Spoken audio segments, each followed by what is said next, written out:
今日も一日お疲れ様。お疲れジャパニーズのゆりこです。このチャンネルでは日本語を勉強している皆さんと一緒に夜寝る前に日本語と日本文化をゆっくり楽しく学んでいきます。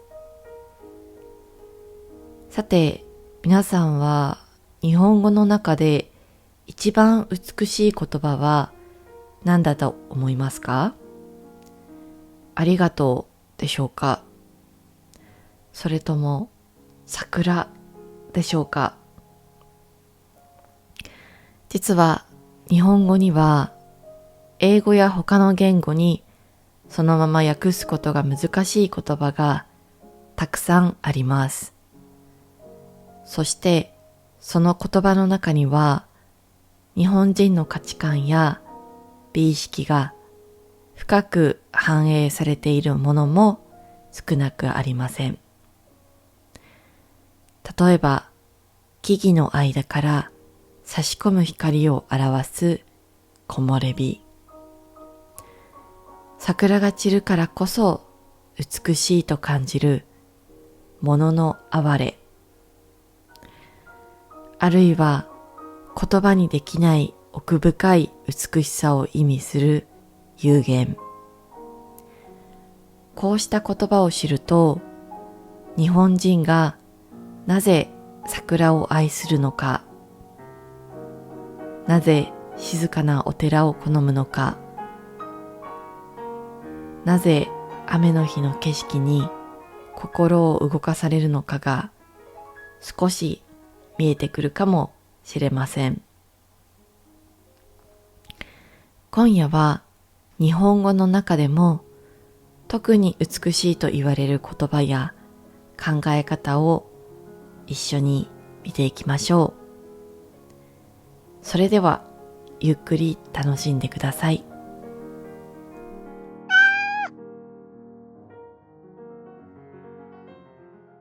20番目、七転び八起き。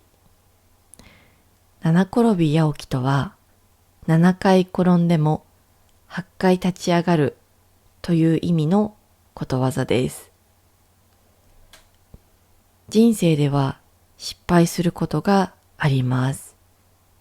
仕事でうまくいかないこともあれば、試験に落ちることもあります。しかし大切なのは、一度も失敗しないことではありません。何度失敗しても、もう一度立ち上がること。日本では昔から才能よりも努力や忍耐を尊重する文化がありました。その考え方を象徴する言葉の一つが七転び八起きです。19番目、改善。改善とは少しずつ物事を良くしていく考え方です。日本の製造業で有名になった言葉ですが、実は日常生活にも深く根付いています。大きな変化を目指すだけではなく、昨日よりも少しだけ良くなる。先月よりも少しだけ成長する。そんな積み重ねを大切にします。改善の考え方は、今や日本企業だけではなく、世界中で取り入れられていると聞きます。どこかのね、欧米の国の会社でも改善という言葉を使うと聞いて、ちょっとびっくりしました。面白いですね。はい。改善は少しずつ物事を良くしていくという考え方になっています。続いて、手張り。手張りは日本の武道や伝統芸能の世界で使われる成長の考え方です。まずは手。師匠の教えをそのまま学びます。次に、は、学んだことをもとに自分なりの工夫を始めます。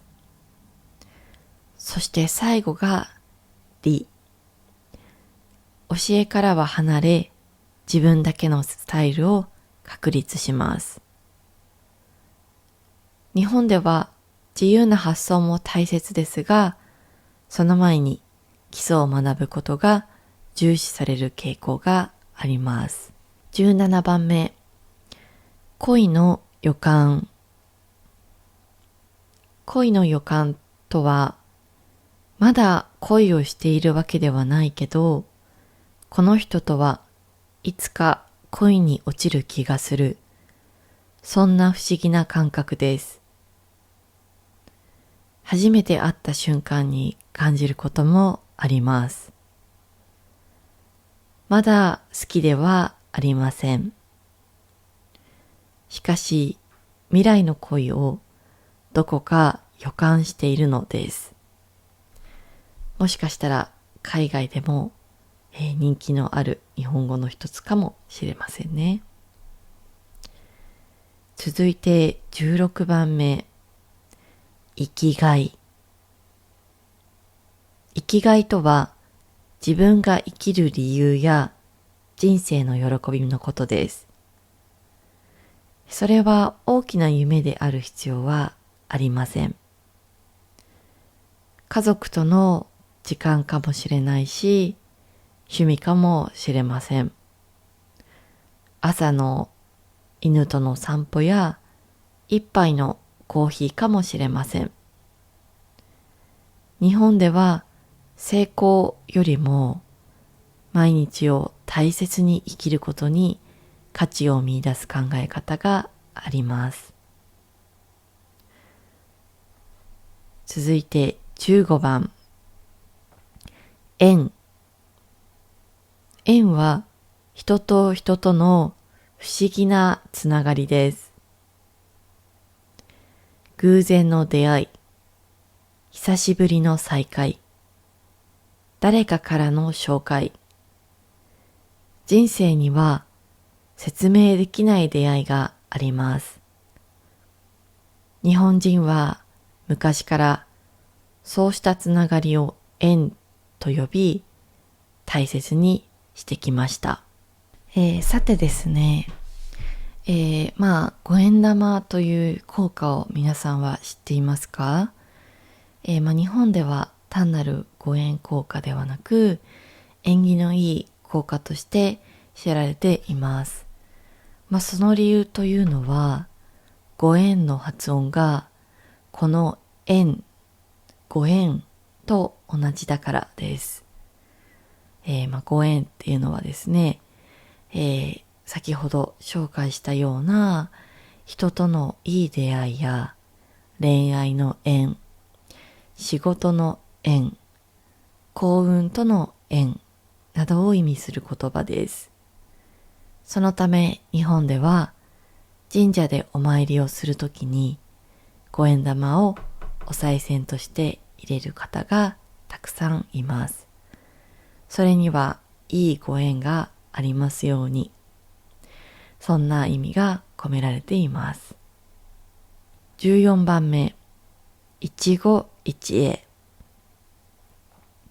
一期一会とは、この出会いは一生に一度かもしれないという考え方です。もともとは茶道の世界で使われていたようです。同じ人にまた会うことはできても、今日という日、今という時間は二度と戻りません。だからこそ目の前の人や時間を大切にするべきだと昔の人は考えました。13番目、言霊。言霊とは、言葉には特別な力が宿るという考え方です。昔の日本人は発した言葉が現実に影響を与えると強く信じていました。そのため今でもありがとう、おめでとう、頑張ってといった言葉を大切にします。逆に縁起の悪い言葉や誰かを傷つける言葉、自分自身を傷つける言葉を避ける習慣もまだ残っているかなと思います。もちろんちょっと人によってはね、そういう言葉を簡単に使ってしまう人もいますが、言葉に対して責任を持つということは、日本の文化の一つなのかなと思います。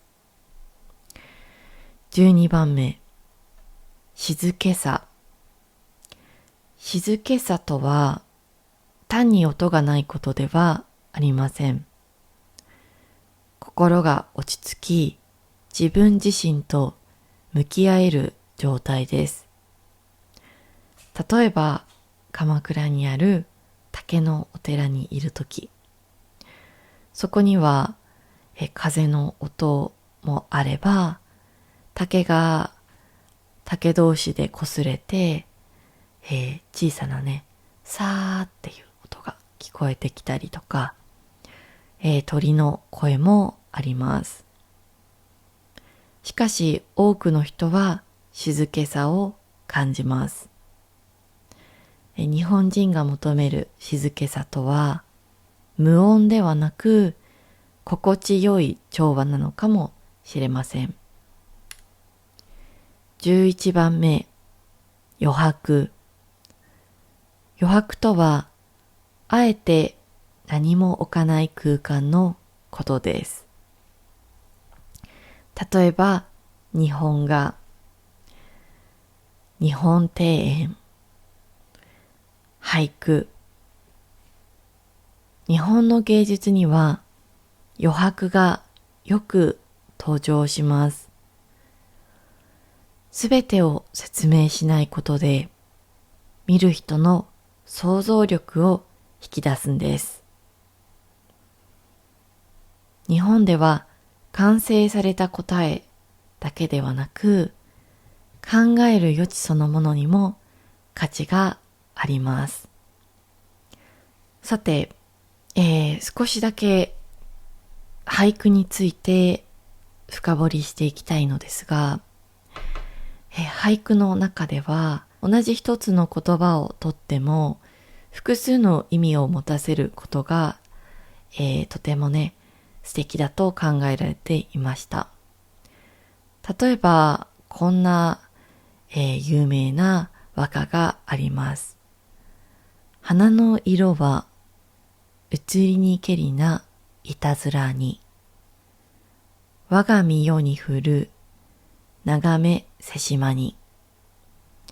これは平安時代の歌人小野小町の有名な歌です。まず現代語訳に近い形にすると、花の色はすっかり色あせてしまったな。虚しく私が長雨を眺めながら過ごしているうちに。でもこれだけではこの歌の美しさはほとんど伝わりません。本当の意味、この歌のすごいところは、降ると眺めに二重の意味があることです。降るは雨が降ると同時に年月が過ぎることを表します。また、眺めは長雨の他に眺める、物思いにふける。つまり、長雨を眺めているうちに花が色あせたという意味と同時に、恋に悩みながら年月を過ごしているうちに、自分の若さや美しさも衰えてしまったという意味も重なっています。つまり、小野小町が本当に言いたかったのは、桜の花が散ってしまったように、私の若さもいつの間にか過ぎ去ってしまった。恋に悩みながら、気づけば長い時間が流れていた。という感じです。この余白の文化はとても面白いですね。いつかね、日本の和歌や日本の俳句については皆さんにもっとね、シェアしたいなって思っています。10番目、切なさ。切なさとは悲しみだけではありません。嬉しいのに少し寂しい。幸せなのに少し苦しい。そんな複雑な感情です。卒業式の日、旅の終わり、大切な人との別れ。日本の映画や音楽にはこの切なさがよく描かれています。なんとなくね、胸のあたりがキューッとする感じですね。9番目、儚い。儚いとは長く続かないものの美しさを表します。花火、桜、夏休み、夕焼け、どれも永遠ではありません。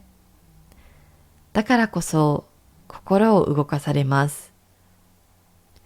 日本人は昔から消えていくものにも美しさを見出してきました。またね、命も儚いですよね。人間もいつ死ぬかわからない。長くは続かないけれど美しい。人の命も、昔の人は儚いと考えていました。続いて8番目。木漏れ日。木漏れ日とは木々の葉の隙間から差し込む太陽の光のことです。実は多くの言葉にはこの光景を一言で表す言葉がありません。日本人は昔から自然と共に暮らしてきました。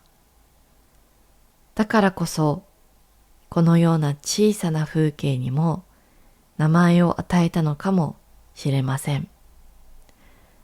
時々ね、鎌倉で神社を歩いている時など、もみじの葉っぱの間から漏れて、差してくるその木漏れ日を見ると、なんだか気持ちがすごく落ち着きますね。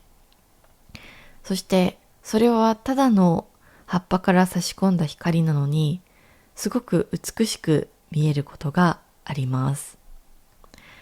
木漏れ日の中でね、散歩をしたり昼寝をすることは本当にね、きっと昔の人も同じようにしてたんじゃないかなって時々思ったりします。7番目、間。間とは空間や沈黙のことです。しかし日本ではそれは単なる空きではありません。会話の沈黙、音楽の休符、庭園の空間、そうした何もない時間や場所に意味を見出します。間があるからこそ、次の言葉や音が美しく感じられるのです。6番目、おかげさまで。おかげさまでとは、周りの支えがあって今の自分があるという感謝の気持ちを表す言葉です。成功した時でも私だけの力ですとは言いません。家族や友人、同僚への感謝を込めて、おかげさまでと答えることがあります。5番目、もったいない。もったいないとは、物や時間を無駄にすることを惜しむ気持ちです。例えば食べ残し、まだ使えるものを捨てること、まだ着られる服を処分すること。日本ではそうした行為に対してもったいないと言います。そこには物に対しての感謝や敬意の気持ちも含まれています。特にね、ご飯に関しては、食べ残しが本当に良くないと言われています。スープとかはね、残す人が多いけど、日本の料理でですね、スープ以外であんまり残すのが良くないと言われているし、また残すときにはですね、マナーがあって、お米とか、ちょっとした小さい食べ物を最後にお皿に残すことは、少しマナーが悪いと考えられています。もしね、本当にお腹がいっぱいで食べられない場合は、なんというのかな。全く手をつけない綺麗な状態で残す方がいいとされています。なんとなくね、食い散らかして、食べられなかったちょっとの分だけがお皿に残っているという状態はとてももったいないので、日本人はそういった状況を嫌う傾向にあります。なので、食べ残しをするときは、ご飯を数粒残すのではなく、食べられない分をそのままきれいに残した方がいいと思います。続いて4番目、わびさび。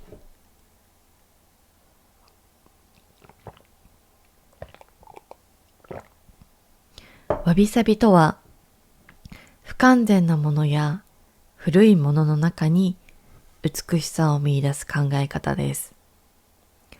新品で完璧なものだけが美しいわけではありません。長年使われた茶碗、苔むした石、色あせた木、時間が刻んだ変化にも価値がある。それがわびさびです。日本では経年劣化を前提とした様々な建築技法や、製品があります。例えばお米を入れるケースを、上質なね木で作った場合に、だんだんその木を使っていくにつれて、光沢が見えてくるような、そういうデザインの、箱があったりとか、あとはですね、特にお寺とかの屋根は結構銅でできているんですが、銅は劣化すると茶色の色からだんだん錆びていって青い色に変化するんですね。そういった何十年後かの美しい景色を据えて、あえて銅を使うという考え方もあったりします。日本ではね、そのできた瞬間だけの美しさではなく、長期的に見た美しさを大切にする、そういう文化があると思います。3番目、有限。有限とは言葉で説明できない奥深い美しさです。霧に包まれた山、遠くに見える月、静かな夜の神社。すべてがはっきり見えないからこそ、想像力が広がります。日本人は昔から見えない部分にも美を感じてきました。2番目、物の哀れ。物の哀れとは、いつか終わるものに心を動かされる感覚です。桜が散ること、季節が過ぎること、子供が成長すること、私たちは失われることを悲しく感じます。しかし同時にその儚さの中に美しさも感じます。これこそが日本文化や日本文学の中心にある考え方の一つです。そして最後に和。和とは調和を大切にする心です。自分だけではなく周囲との関係も大切にする。争いを避ける。お互いを尊重する。日本文化を支える価値観の多くはこの和につながっています。そして今日紹介した縁、一期一会、おかげさまで、物の哀れ、こうした言葉の背景にも和の精神を見ることができます。だからもし一つだけ日本文化を表す言葉を選ぶなら、それは和なのかもしれません。さて、今夜は日本語の中でも特に美しい言葉や考え方を20個ご紹介しました。皆さんが気になった言葉はありましたか？もしかすると今日初めて聞いた言葉もあったかもしれません。木漏れ日、有限、わびさび、物の哀れ。これらの言葉は単なる単語ではありません。日本人が長い間時間をかけて育んできた自然の見方や人生の考え方そのものでもあります。私自身鎌倉で暮らしていると、こうした言葉を思い出すことがあります。春には桜が咲き、あっという間に散っていきます。夏にはセミの声が響き、気づけば秋の風が吹き始めます。雨の日には竹林からの雨粒の音が聞こえ、夕暮れには海の向こうに富士山のシルエットが浮かび上がる日があります。そんな景色を見ていると、日本人がなぜ物の哀れや有限といった言葉を大切にしてきたのか、少しわかる気がします。私たちはつい永遠に続くものや変わらないものを求めてしまいます。でも日本文化はむしろ反対のことを教えてくれます。桜は散るから美しい。夕焼けは消えるから美しい。出会いは終わりがあるからこそ尊い。だからこそ今この瞬間を大切にしたい。そんな考え方が日本人の心のどこかにあるのかもしれません。もし皆さんがいつか日本を訪れる機会があったら、有名な観光地だけではなく、少し立ち止まってみてください。そして日本に住んでいるという方は、きっと皆さんの日常の中に次のような景色があるに違いありません。木漏れ日が揺れる公園、静かな神社、雨上がりの路地、そうした何気ない風景の中に今日ご紹介した言葉たちが隠れているかもしれません。それでは今日も最後まで聞いてくださってありがとうございました。皆さんが好きな日本語や日本語にしてみたい自分の国の言葉があれば、ぜひコメントで教えてくださいね。そして今日も一日お疲れ様でした。おやすみなさい。